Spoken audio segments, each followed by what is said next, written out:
yangu wewe acha tu. Hapa sasa unaponiona hapa nimetoka kwa mganga. Nilipofika kule nimekutana na mtaalamu. Nimemuelezea shida yangu. Kaangalia. Unajua wenyewe wataalamu wale. Kajaribu kuangalia akasema kweli tatizo langu mimi ni dogo sana. Maana tatizo langu mimi nimefungwa na nguvu za kichawi. Yaani umefungwa na nguvu za kichawi? Sasa wewe unahisi nani atakuwa anakuchezea hii michezo? Nimejaribu kumuuliza mtaalamu. Anaweza kanitajia mtu ambaye anasababisha hivyo vyote. Mtaalamu akanambia haiwezekane na hawezi kumtaja huyo mtu. Kwa hiyo ile nilichoshindwa kuelewa, mtaalamu kanipa masharti magumu sana ndugu yako. Masharti magumu? Magumu kimsingi gani? Yaani kakupa sharti gani ambalo wewe kwako unaliona gumu? Mtaalamu kanambia nikafanye mapenzi na chizi. Nisimbake wala nisimlazimishe. Asa ndugu yangu nikawa najifikiria. Nisimbake, nisimlazimishe. Huyo chizi mimi nampata wapi? Na hapa kijijini kwetu sijawahi kumuona chizi ujue. Ukafanya mapenzi na chizi? Ndio ndugu. Sasa mbona kama inachekesha hivi? Unaendaje kufanya mapenzi na chizi alafu usimbake na wala usimzalimishe? Na akubali mwenyewe, inakuwaje kuwaje yani hapo? Na ndio maana hata nilipotoka kwa mtaalamu nikamwambia mtaalamu, ngoja nikajifikirie. Kwanza hapa kijijini kwetu mimi huyo chizi nampata wapi? Yaani unapofikiria wewe.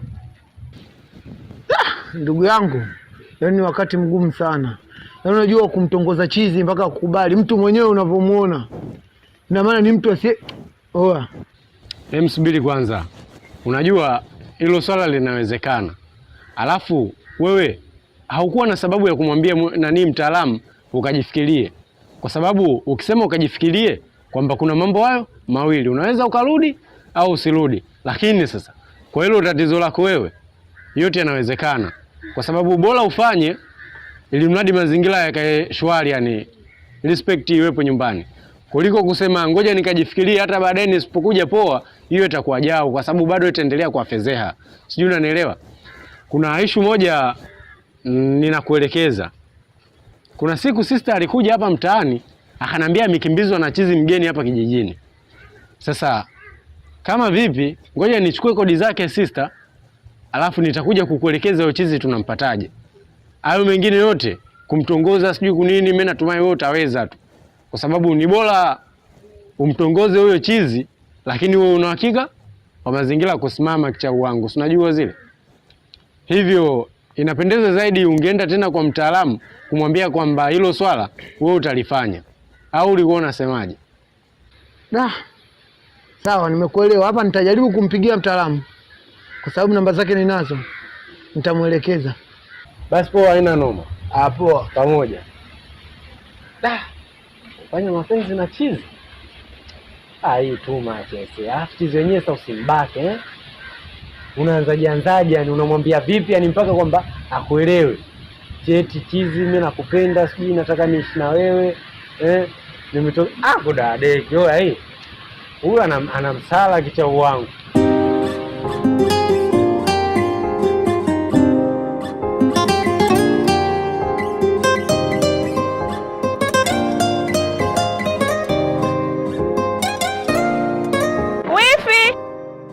Wifi Mayasa.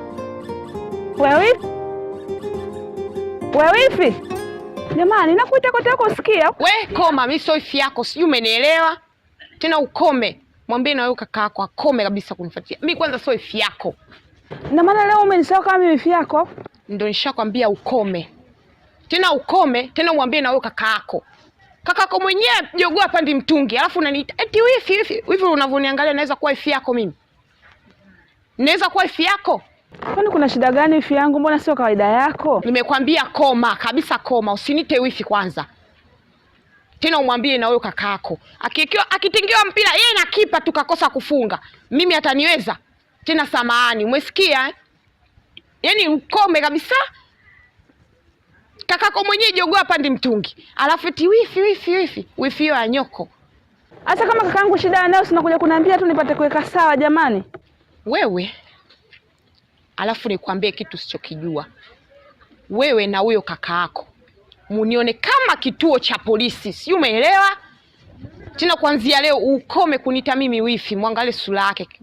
Imempauka kama mtu anaosha marehemu vile. Mwangalie kwanza. Wewe koma, nimekwambia usinite wifi yako, mshenzi wa tabia wewe. Nyo.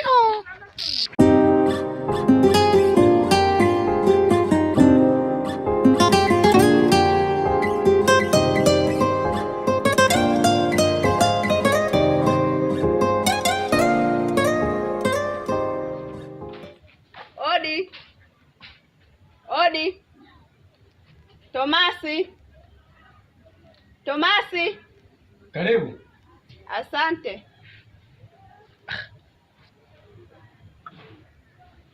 Tausi. Habari za siku nyingi? Salama tu, sijui hapa.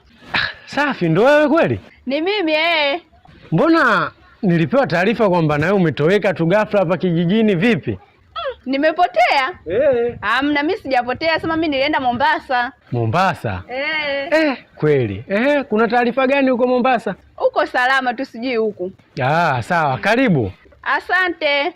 Vipi dada yako, nimemkuta? Sister ametoka maana kuna mdogo wetu yule wa mwisho amepotea, hivyo tunasaidiana kwenda kumtafuta. Amepotea?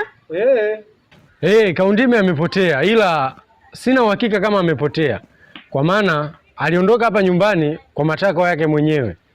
Hivyo tumekaa kwa muda mrefu sana, tukajaribu kumtafuta kwa sababu hajarudi nyumbani kwa muda mrefu sana. Kwa hiyo tumemtafuta sana yani. Hatukufanikiwa kumuona mpaka sasa. Na kwa sasa ndo tunafanya huo mchakato. Leo akaenda kumtafuta dada, kesho naenda mimi. Mmeshawahi kwenda hata polisi? Polisi kikweli bado hatujaenda. Kwa sababu tunadhani kama tukienda polisi tutashindwa hata kujielezea ilikuwaje vipi, kwa sababu huyo mtu aliondoka mwenyewe hapa nyumbani. Basi jitahidini muende hata polisi. Basi sawa, tutasubiri siku zikienda kidogo tutaenda huko polisi. Haya sawa, ila mimi nimekuja hapa. Akija dada yako mwambie hivi mimi nimerudi, kwa hiyo aje nyumbani, kuna vizawadi ataka nimpe. Kutoka huko Mombasa? Hatari sana ese. Kwa hiyo hivyo vizawadi mnageana wenyewe tu, uongo? Hamna bwana, hata wewe ukitaka zawadi njoo pale, mume wangu yupo atakugaia kanzu. Basi sawa, hamna noma. Karibu sana shemeji. Haya, kwa heri. Sawa, baadaye. Haya, kwa heri. Haya.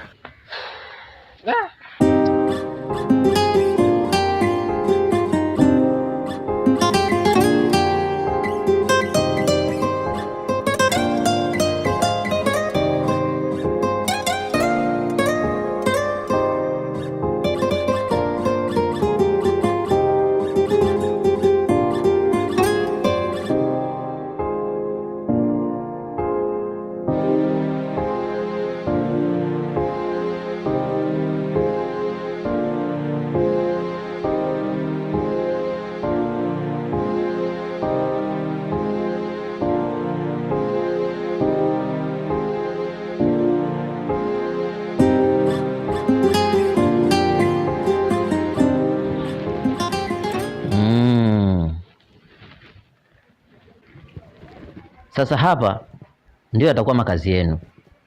Kipalala, mbona yasoma makubaliano yetu?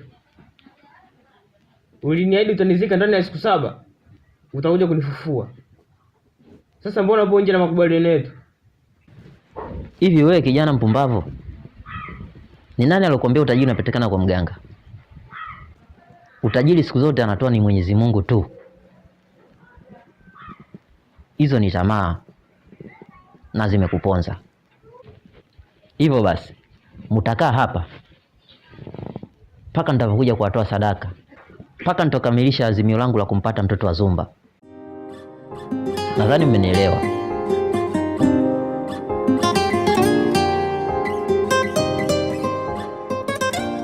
Na wewe kimbelembele kimekuponza, na wewe utaishi hapa pamoja na rafiki yako.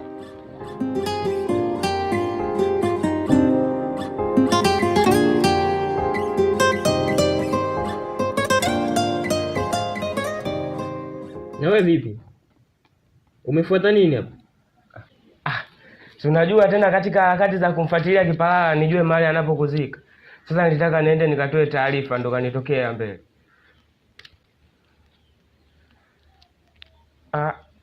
Vipi sasa tunasubiri nini? Si tutoke tuondoke?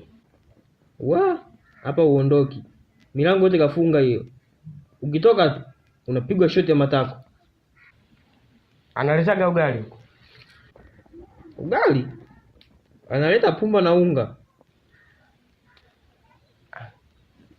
Kwa hiyo anafuga kuku si ndo tumtunzie? Sijui. Au ndo unachokula?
Shoga yangu jamani, miaka mingi sana.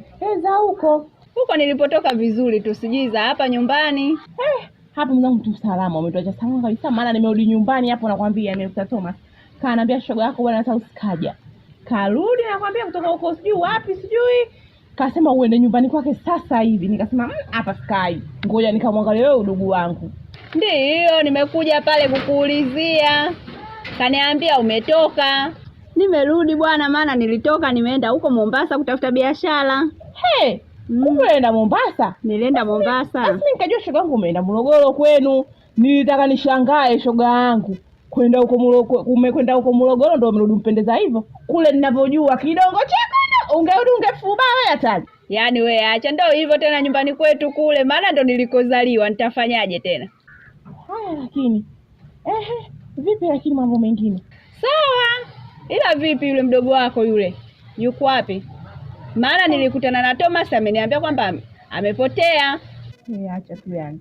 Tumehangaika kijiji chote hatujamuona. Yaani hatukati tamaa, bado tunaendelea kumtafuta. Mpaka tumechoka. Matatizo kila kukicha sisi. Tunacheka tu lakini tunaumia ndani ya nafsi zetu. Poleni. Tumeshapoa. Hivi ulienda gapi? Nilienda Mombasa mwezio kufuatilia biashara. We. Kumbe ulienda huko Mombasa Kenya, si Nairobi? Huko shoga yangu. Washa, mbona umpendeza shoga yangu? Hakuna vizawadi hapa nimevileta, kwa hiyo twende ndani nikakugaie shoga yangu. Na umeo yuko?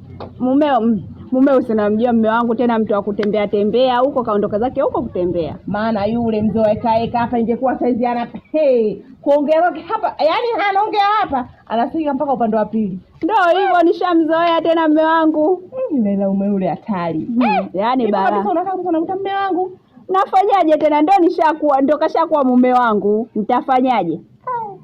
Ila mume umepata shoga yangu, sio hapo utake nini? Haya, hizo zawadi zangu ziko, maana nimesikia umeletea zawadi. Twende ndani nikakugaie. Twende nikakugaie. Haya.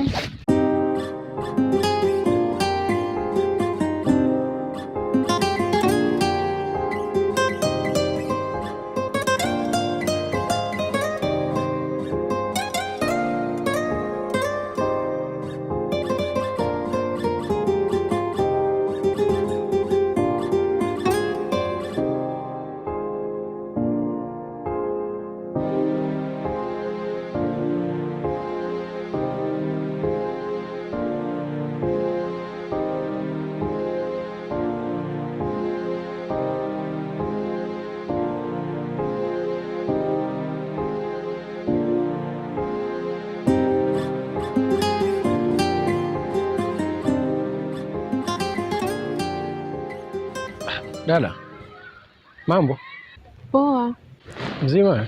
Mzima, sijui wewe? Mimi namshukuru Mungu. Vipi, mbona uko hapo? Amna, nimepumzika zangu tu hapa, sina najua kali. Sawa. Samani, unaitwa nani? Naitwa Samaila.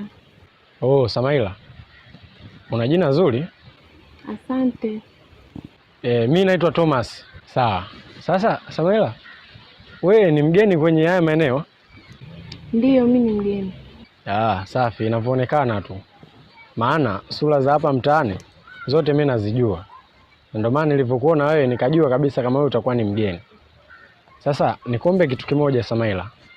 Hivi unaweza ukanisaidia namba yako ya simu? Mimi sina simu. Ila usijali, kwa kuwa binadamu tunakutana, basi ipo siku tutakutana tu. Basi sawa. Hamna shida. Tutakutana siku nyingine. Aya.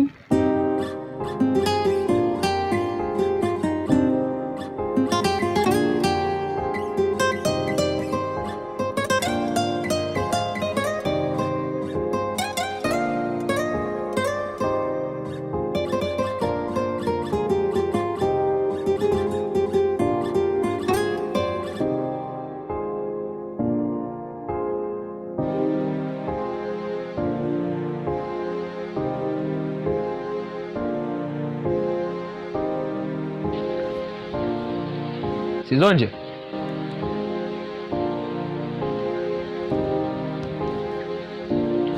Nadhani sijakosea kukuita hivi.